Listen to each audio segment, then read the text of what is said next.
Let's see how to use the gimbal battery as a power bank for your camera. Before we connect the camera to the gimbal, there's one thing I have done in camera, which is going to the settings, so menu, connections, USB connection, and here I picked PC remote. That's how I made my camera work through the gimbal.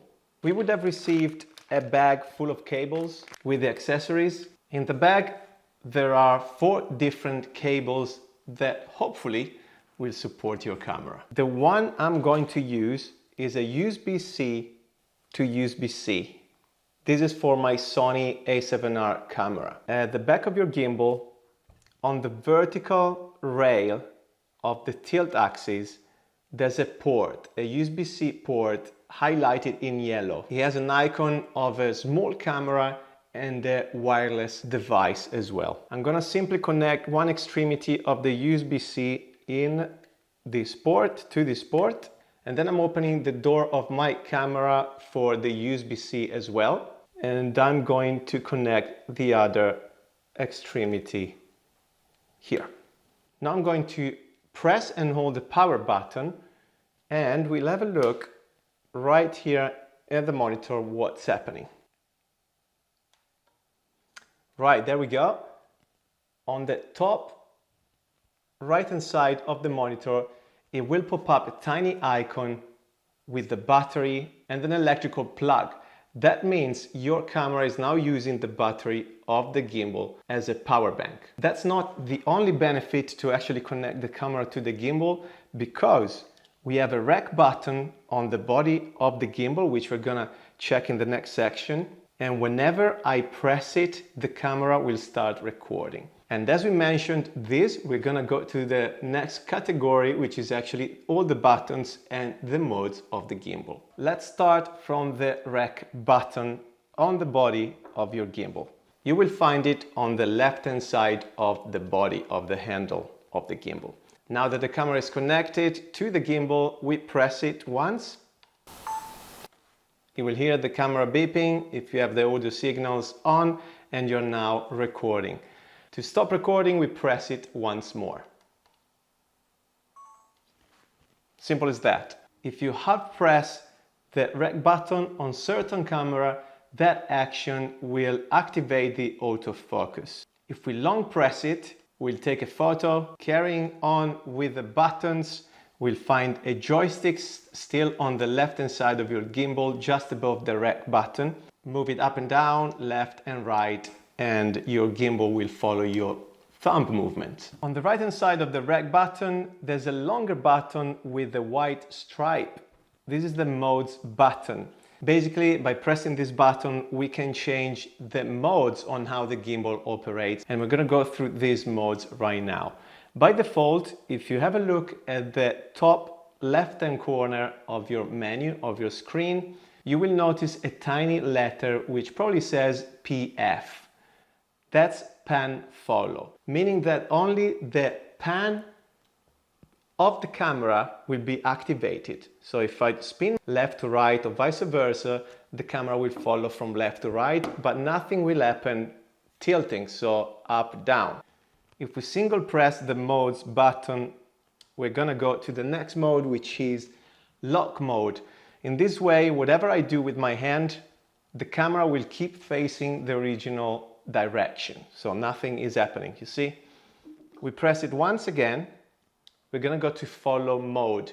So follow mode basically frees up the tilt and the pan axis. So if I tilt up, the camera will tilt up and down. If I go right and left, the camera will follow those movements. Now, if I double press it quickly, we can go to POV, which is point of view mode. So basically we're going to free up all the 3 axes now, not just 2. So even the roll axis is now free, and the camera will literally move in any direction, even in a diagonal way. If I double press it twice again, quickly, we will go to V mode, which is Vortex mode. The camera will point upward. We want to actually tilt our gimbal in an horizontal way.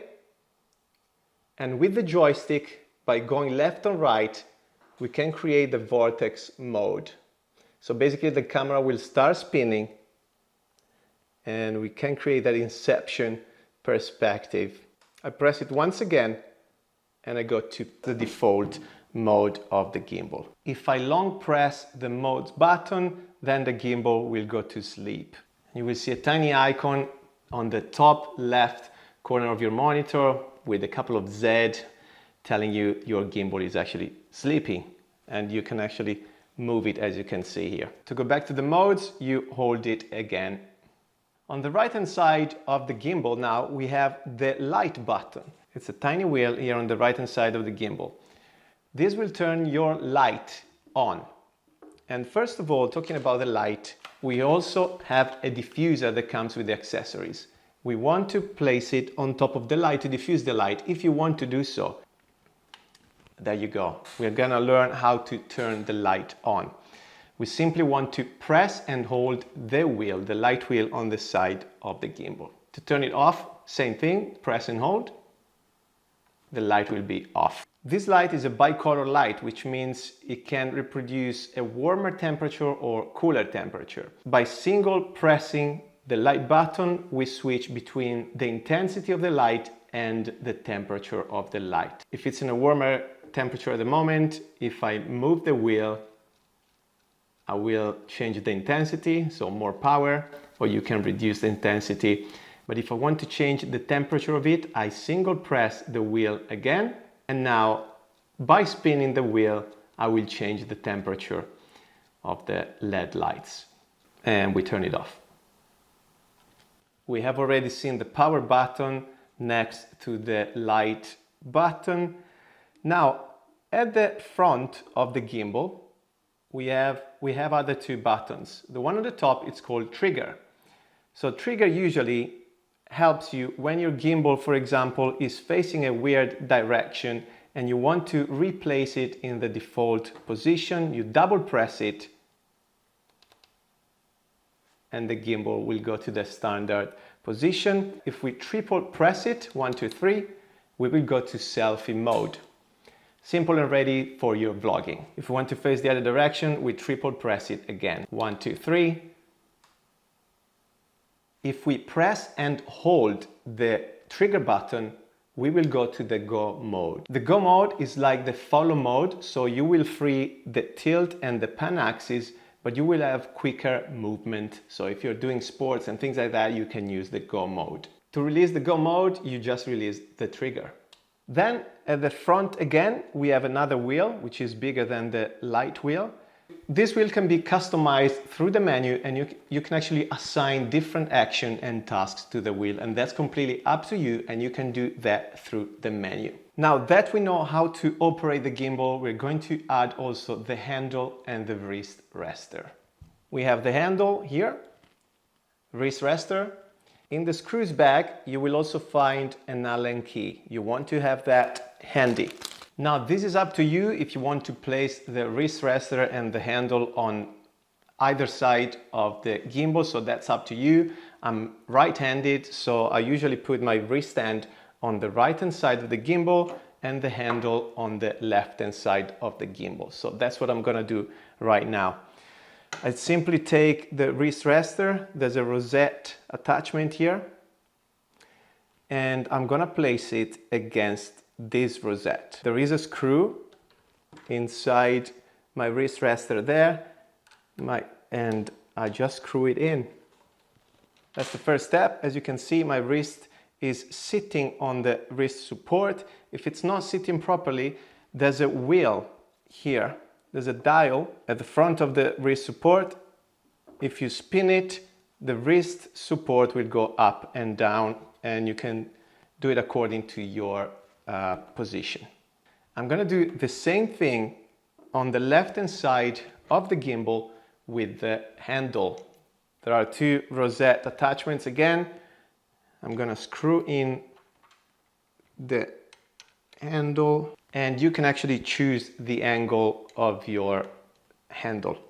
We find another screw here, a lever. You can open up basically the handle and change the angle of it according to your need. You can use it like this and tighten up the screw again, or you can place it in this way for sling mode.